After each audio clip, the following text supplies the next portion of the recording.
I would like them to know what we have to give up, what we had to give up for them to have their power, for them to flick on their lights, for them to flush their toilets, you know, for them to have their lights changed so they can walk or drive or stay cool in the summer or warm in the winter. I would like them to come and see what's really happening here, what our people are going through.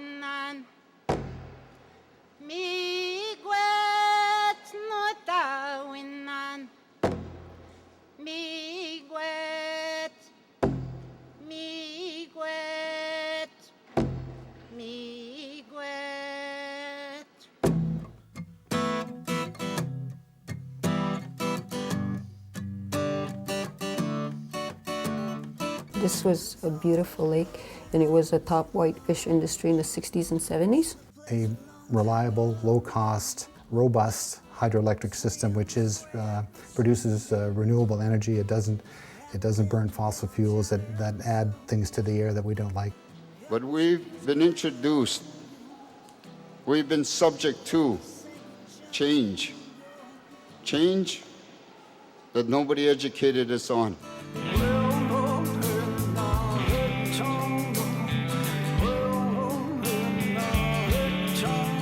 They just told the people the bigger the lake, the more fish.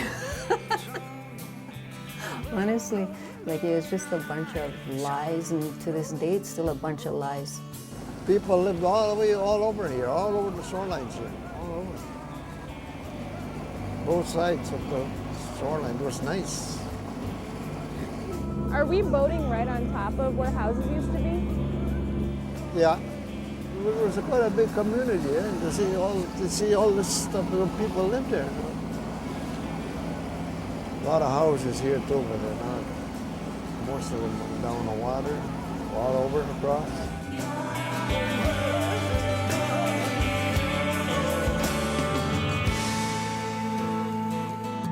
It doesn't produce greenhouse gases, and we've had that system in place now for 30 years. You know, before the flood, there was 90% employment. You know, 90% of the population was working, making a good living, healthy, virtually alcohol-free.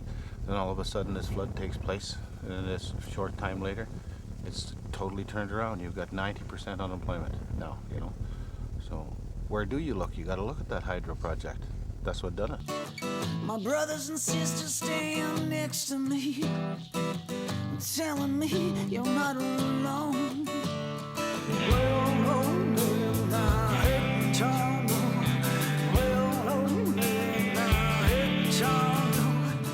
It's 30 years later, and our houses don't even have modern day water and sewer. They were asked to dig their houses down and you'd be supplied with a new one. Okay. So this is the ones that hydro supplied? Yes. With that water that comes out of the tap and they make you coffee, you get sick, you get very bad diarrhea. There's a great deal of complexity surrounding it. There's more to it than that. The only island that's really noticeable is my dad's island, because it was the biggest one around this area. Okay. So that's where we're going. The water actually goes right up to there when it comes up. The rocks, all these rocks you see here will not be seen when the water goes up. And that's why it's all eroding, because when the water comes up, it just falls, continues to fall. So eventually, all of this will be gone too. The whole island? Yeah, because that's exactly what happened. You see that little island over there, the one I was just telling you about, the rock sticking up? Right. It was like this. And all that's left is that rock. All the trees are eroded off it. For hours we'd play hide and go seek, and it'd take us hours to find one another on this island. Yeah, it was pretty big. Yeah. A lot of trees, and we'd be hiding in the trees too, and we'd walk by us and not see us, and that's how big the trees were here. See, they had to burn a lot of the trees, the stumps, when my dad was cutting. And that's what they did to the cabin. When they took it apart, they had to burn it. The cabin used to be up here. How big do you think it was? I think this whole area was our cabin. So what's it like to be back here? It's hard.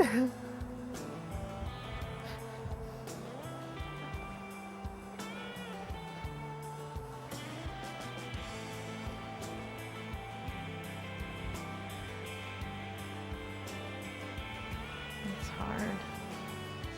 So do you spend much time out here? No, whenever I can. Whenever I can. Probably if the cabin was still here, I'd probably be living here.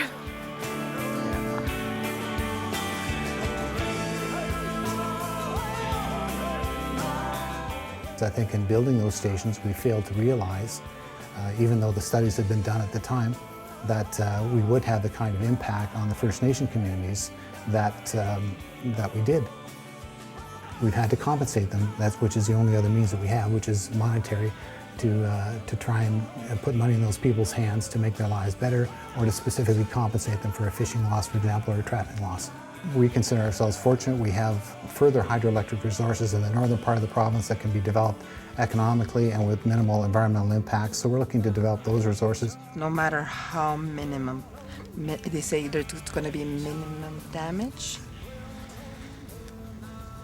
The way that I see it is the rivers are the blood veins of Mother Earth. Sooner or later, if you do something to one part of the water, it's going to affect the whole lakes. Our philosophy in the last 10 years is that, it's happened, so we have to move on. And what we've said among the leadership is that we have to look at what are we going to do for our future generations. And we have to deal with it, because if we're going to sit and do nothing, bitch and complain about what happened 30 years ago, certainly, the community is not going to go anywhere. There's a lot of leaders, indigenous leaders I've run into over the past that say, all this environmental destruction that the dam is causing is not true, they say, some of them. And they say nature has a way of healing itself. I've heard that in person from another leader. Politician, I should say, not a leader, politician. And he said, well, I don't have much to say about that. I said, I'd like to go see it, let's go and see where this land is healing itself. If it is happening, I said, I'll shut up that minute. I'll shut up that minute, I'll go tell the whole world that everything is okay. But that is not the case. I just don't see the honesty in that.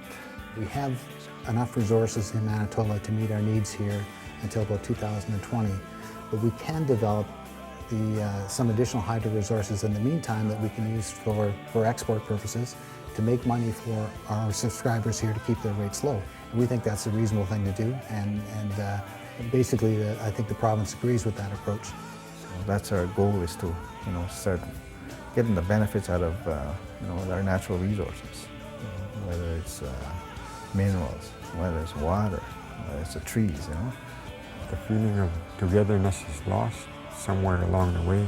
And this is our lands, these are our resources, this is the home of our ancestors. I mean, Manitoba Hydro should be paying us royalties.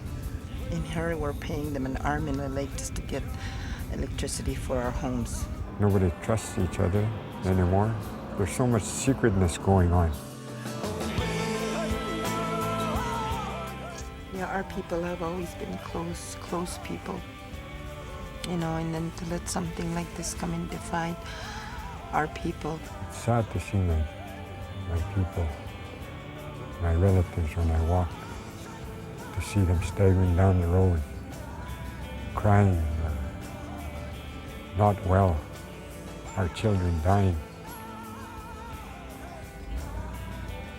because they have no future to look forward to. I've read in papers to sacrifice a few for the good of the many.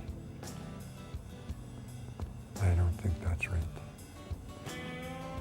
I don't think we should sacrifice a few for the good of the many. It makes me sad, sometimes just about to cry. What happens?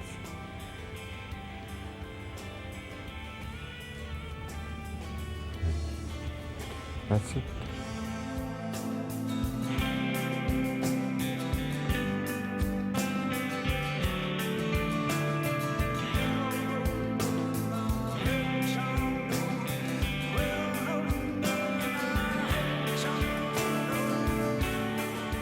We need somebody to listen to us that can hear us, and because our people are crying. They're crying because they want jobs too.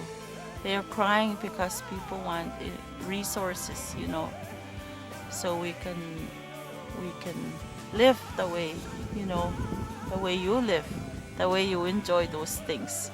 Also, we have to watch though how we lived before is the most important thing. As indigenous people, we have to know those things, not to abuse too much. Leave some behind for the future generations to come. Gotta take things slow, not too fast.